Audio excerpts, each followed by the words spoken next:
everyone, my name is Jenna, but you guys can call me Jenna. Welcome back to my channel. Welcome to the start of yet another reading vlog, yet another Owls Readathon reading vlog.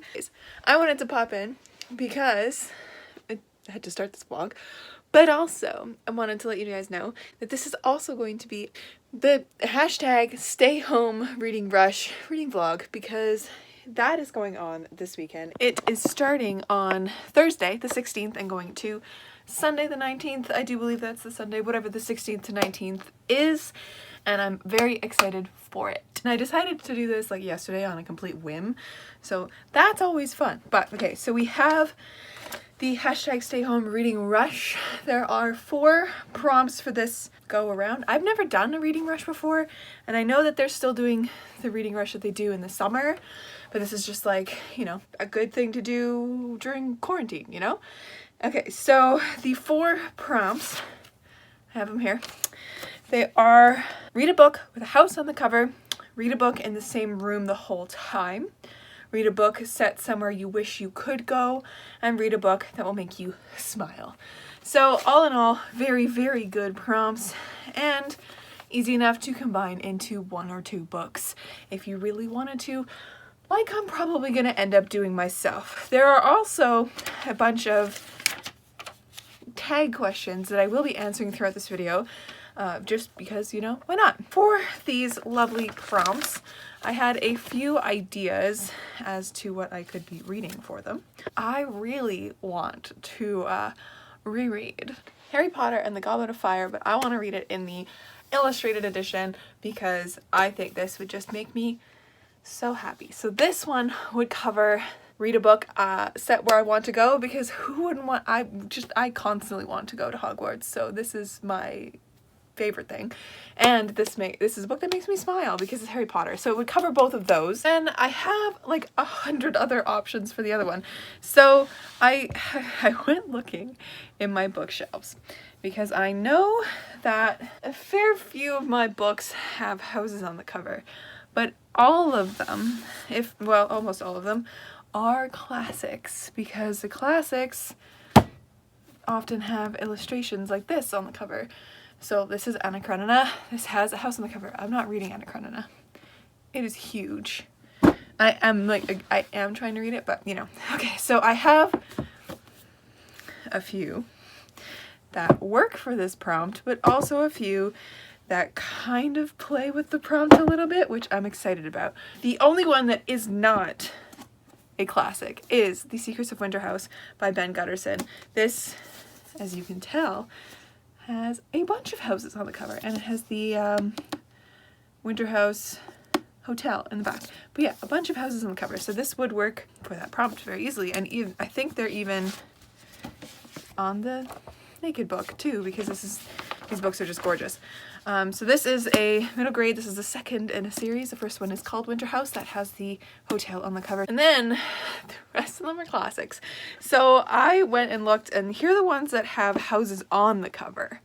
So we have, okay, so very blatantly, we have The Dubliners by James Joyce.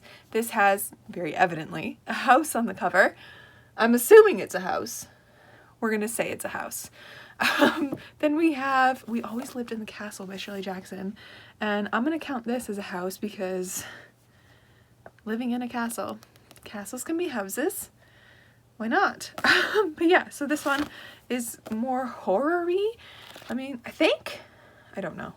But it's little, and it would work for the house, and all of these would really work for the house and reading in one spot because they're very little. So I would be able to do them pretty fast. Then we have E.M. Forster's A Room with a View. This one looks a little bit different. It is a view from a house, but it has houses in the far ground there, and that would work too. And then we start to dive further out.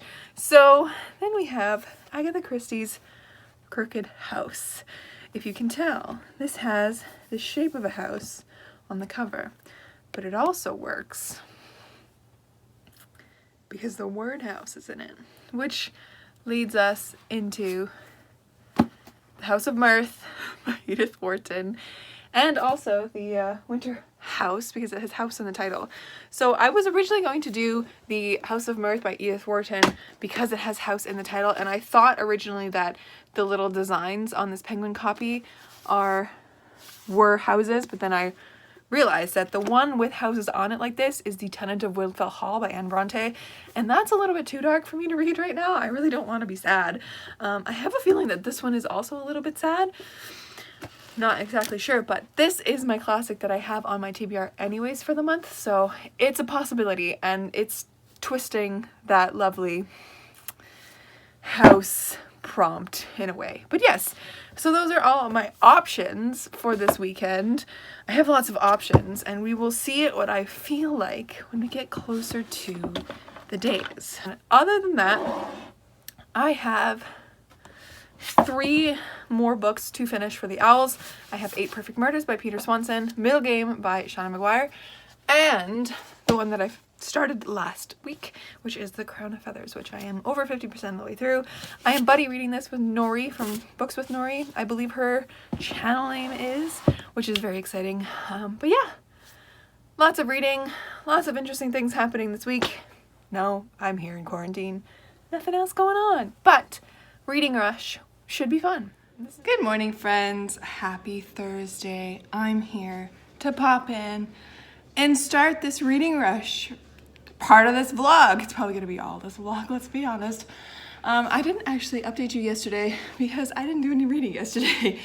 I haven't read for the past few days. Really? Have I? No, because yesterday I ended up just watching Merlin for a while. And Tuesday was when I started this vlog, and after that I didn't really read anything anyways. So today is Thursday. Oh my god. It's a mess. I've already filmed this clip once and I was just like walking around my room being chaotic. So like we're just gonna sit here and be okay. So I wanted to officially come in here with my reading rush, my stay home reading rush TBR, because I had that big pile of books that were like options for the ones with a house on the cover, and I've decided to go with A Room with a View by E.M. Forrester. I'm going to read this also just in one spot, in one room of my house, probably my living room, which is right behind me, because then that also counts for that prompt. So that'll be wonderful, that'll be good. So that's 2 prompts there, and as I said last time, we also have Harry Potter and the Goblet of Fire. I picked this up with my still slightly injured hand. There we go. Very excited about this one. I'm very pumped to read this because it's the illustrated edition. Very, very excited. Anyways, so that's what I'm going to be reading this weekend for the reading rush. I also started Middle Game by Shauna Maguire for my Owls. What is that one even for? For the last one, for herbology, because it starts with an M, because you know, Mimbulus Mimbletonia. I usually can't say that word, but yay. That's what that is for. So I started reading that, and at some point in this video, I will probably be playing Animal Crossing, and at that point, I will be reading the Crown of Feathers audiobook, or listening to it anyways, because that would be nice to have that finished as well. But very excited about this. So there's also the reading tag questions, and I thought that instead of filming an entirely new video for that, it would just be easier just to answer the questions in this vlog as we go. So how is my reading going at home? Well, so because it hasn't really changed that much because of the fact that I am home. I've still been working up until today, so hasn't really changed that much. I guess I haven't been reading that many audiobooks as much as I have before, because I like to do audiobooks when I'm doing a certain kind of editing at work, and I wasn't really doing that here, and then I listen to them in my car. I did read Game of Thrones, She has not rang the bell in so long. All right, well, let's just keep talking. Okay, so yeah, my dog can ring a bell. We taught her to do that when she was very little so that we know when she wants to go outside. But she hasn't done that in a long, long time. So yeah, my reading hasn't really changed that much. I usually read on the weekends, which is what I did before anyways. And yeah, hasn't really changed that much in general. The next question is, where have I been reading at home? Same spots that I always read, in my living room and in my room. And I guess like to change the audiobook reading spaces, I've been listening to audiobooks playing Animal Crossing on my GameCube, and when I'm doing a puzzle sometimes, because we've done 3 puzzles so far, in isolation. I don't know if I'll start one this weekend. I'm sorry if you can hear that. Apparently the street cleaners are out cleaning the streets. They were out yesterday too when I was teaching, and it was so annoying. Anyways, so I'm gonna go read another question because my dog's just gonna frolic in the yard for a little bit longer. So the best book I've read so far in isolation, I had to think about this really because I think my favorite book was Pride and Prejudice, but that was a reread. But I think also A Storm of Swords was really good as well, which is the 3rd Game of Thrones book. But yeah, so one of those 2, I think. Oh, there's a puppy walking by and Bella is going a little crazy. What's your favorite feel-good book? Well, definitely Harry Potter, hands down. Or like any Jane Austen really, because they feel so homey when you go into them. To me anyways, because I've read Pride and Prejudice now 3 times, and I have studied Emma, studied Northanger Abbey, and I've read Persuasion and Sense and Sensibility outside of class. I've also read like Lady Susan and her Love and Friendship ones that she wrote when she was younger. Those are so fun. But yeah, she feels like Jane Austen's work just feels really homey, and it makes me feel really good because like, you know, there's gonna be a happy ending. And along the lines of a happy ending, definitely romance books, because they are just, there's always a happy ending in a romance book, which is what we want, you know? So the next one is a book you wish you could buy or get from the library right now. And I can't access a library where I am because I'm outside of the city. So to access a library, I would have to pay $150 roughly every year to access a library. And there's not one that's really close to me. So, it's because we don't pay taxes to the city where we live. That's the only reason why we can't get a library card. So I use Libby through my friend's library card because she offered to let me do that for audiobooks and stuff, which is really, really nice. But if I was going to buy a book right now, I have been wanting to buy, like I have a lot of pre-orders that I've like kind of planned out a little bit that are coming up this year, namely like The Switch by Beth O'Leary, I'm so excited about. There's also The House of Dragons, which is a YA debut, which kind of sounds like Game of Thrones, but a little bit, but YA. So very excited about that. And, but right now, if I could buy a book, I think I would want to buy the first book in Tessa Dare's Girl Meets Duke series. I can't remember the name of it, but I've heard Tessa Dare's so good, and I really enjoyed The Beast of Beswick. So I'm wanting that. Or I would really like to pick up Georgette Heyer's, or however you say her name, Frederica, because the YouTuber Pastel Pages, or, you know, Desi from Pastel Pages, she read that and she really enjoyed it. And so I'm intrigued by it enough that I would really want to pick it up. And I'm in the mood for that kind of vibe of a book, but oh well. Yeah, okay, and the next one, an author you want to shout out. So definitely V.E. Schwab, because she is doing so much right now. She has created this platform on her Instagram page where every Saturday she has like a talk with another author for an hour, and I think it's the right way, or no right way, but right is spelled as W-R-I-T-E, which is really fun. And I've caught one of hers so far, and I believe there's gonna be another one this weekend, which is very exciting. And I just think it's amazing. And she just does so much, you know? And another one, and her book is coming out, you know, in October, The Invisible Life of Addie LaRue, and I am so excited for this book. I have never been so excited for a book before. And I've pre-ordered it, don't worry, I'm so ready for it to come.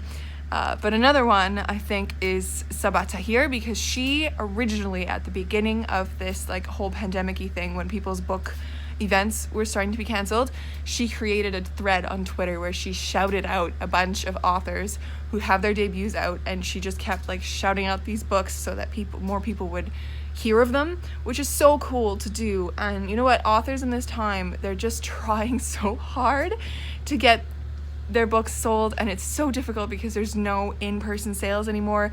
So if you can, and there's a book coming out in the next few months, pre-order it, because that means everything to the authors and the publishing companies and you, because their books are going to be great. I don't know where my dog went. Oh well. And the very last one is the question that I've already answered in this video, and is what is my reading rush TBR. So I'm gonna wait for my dog to get in. I'm going to, today, what am I doing? I'm doing laundry right now. I'm going to do some writing. I'm going to edit a video that's going up tomorrow. And tomorrow, very exciting, is my 1-year booktube anniversary, which I'm so excited about. I cannot believe it's already been a year. It's been a year. Ah. Anyways, I'll catch up with you guys later.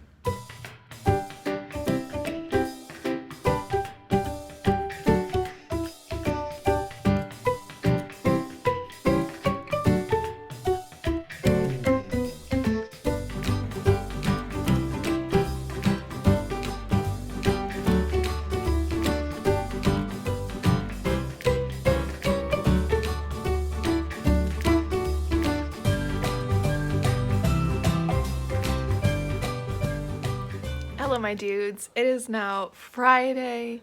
I am sat here in my sunroom because it is a gloriously sunny day out, and I have zero reading news. Well, not really that, like zero.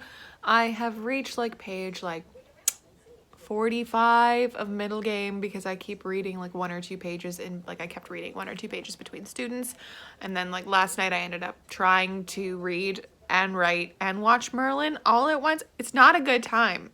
It was a great time, but not a good time to try to be productive when you're watching Merlin. So that was just my night.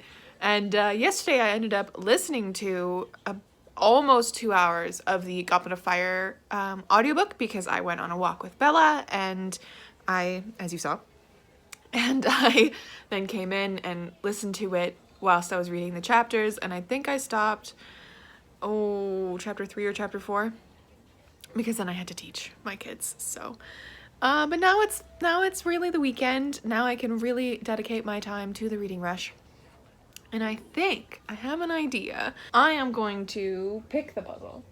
We have this tin, it's sitting behind me, that's that one, that has like 5 different puzzles in it, and I did one of the puzzles last week, and it was like a beautiful countryside like little country British thing. It was beautiful. It's one of my favorite pictures I've ever done, and I've realized halfway through doing it that I had done that puzzle before, which is fine.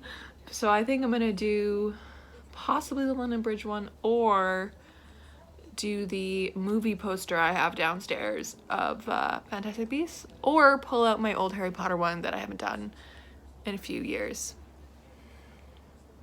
I don't know.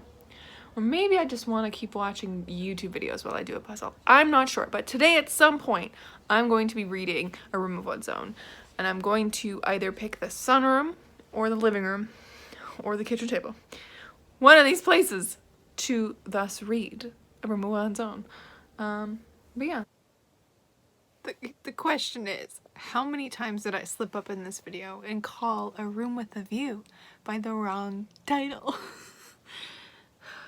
This is what happens when you read too many classics with the same freaking names. A Room with a View and A Room of One's Own. They get complicated in my brain all the time. But Virginia Woolf is the one that I read previously. Let's read A.M. Forster.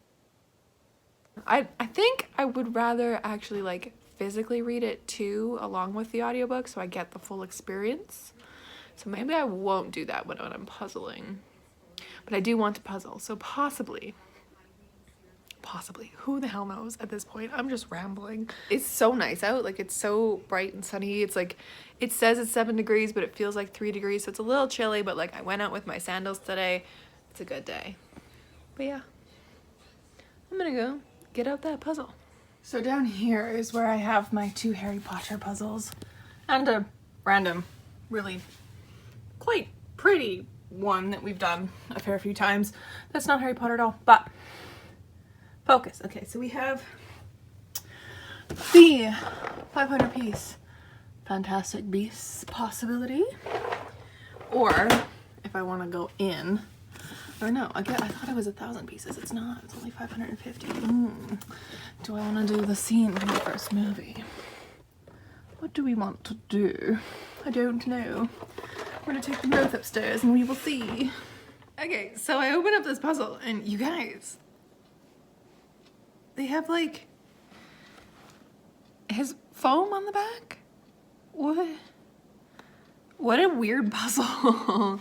I'm intrigued. There's so many pieces that are like actually still stuck together.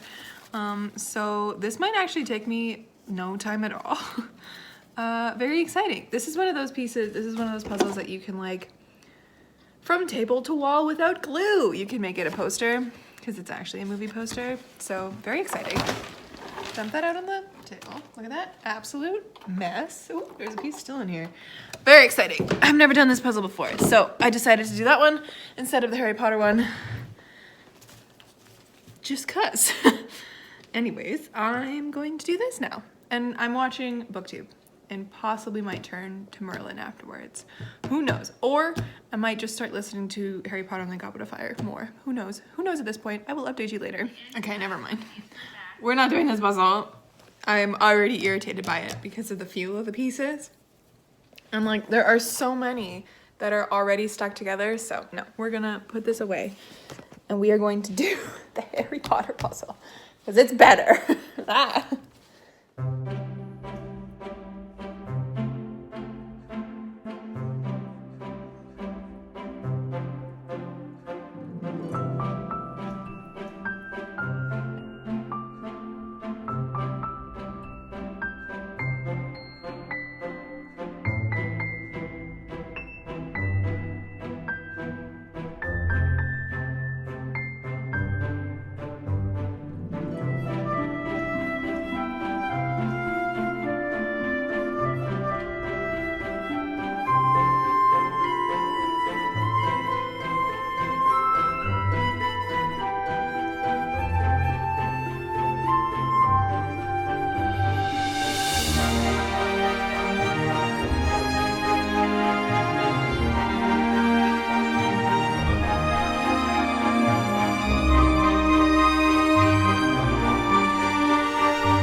Hello my dudes, it is now Sunday, just about at dinner time. I haven't updated you in the past 2 days simply because I keep forgetting, but I do have news. I'm reading news, great reading news.